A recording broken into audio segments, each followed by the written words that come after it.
Ever since people started living in houses, fire has been one of the greatest dangers they faced. For centuries, most huts and cottages were made of wood or mud. Many of them had straw roofs. Inside, people used open fireplaces, candles, torches, and oil lamps for heat, light, and cooking. All this meant fires could break out at any time. And once they had started, it was easy for them to spread. Firefighting was everyone's business. If one house caught fire, all its neighbors were in danger. As soon as anyone saw a fire, they would sound the alarm. Then everyone in the village grabbed a bucket and rushed outside. They formed a double line from the fire to the nearest pond, river, or well. They filled buckets and passed them up the line to the fire. When the bucket was empty, it was passed back down the line to get filled again. This was called a bucket brigade. As cities rose up, buildings were packed close together. Fires could spread with even greater speed. Most cities had night watchmen. They kept guard against enemies, but they also watched out for fires. They could give the alarm right away by ringing a bell. The sooner a fire was reported, the more quickly it could be put out. The main way to fight a fire was still with buckets of water. Firefighters also chopped away wood that had not yet started burning. This took fuel away from the fire so it would die down. Sometimes a fire was too hot to go near or too high to reach. Then buckets and axes were not enough.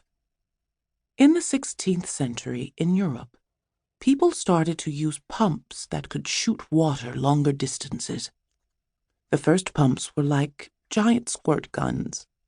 They were better than nothing, but they couldn't spray very far. Then, around 1672, a Dutch inventor created the first fire hose. It was hand-sewn out of leather.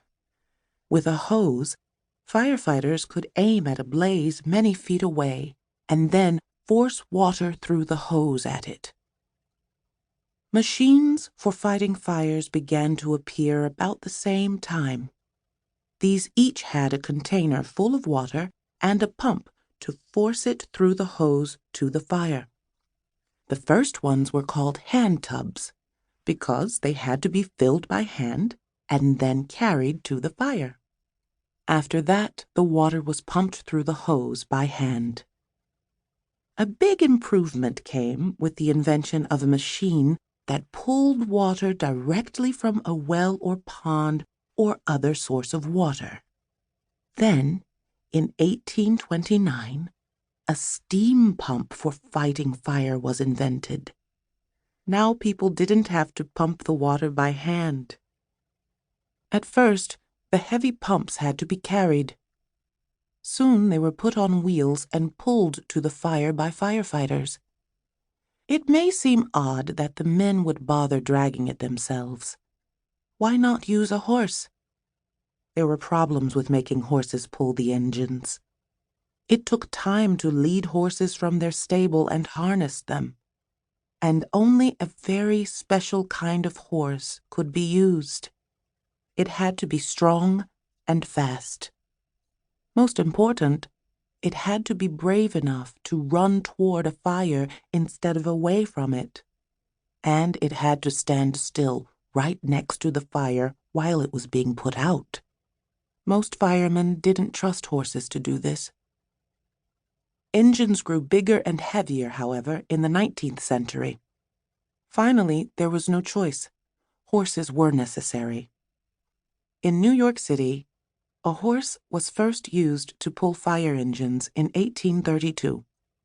It took almost 30 more years for fire horses to become common. They were carefully chosen and trained.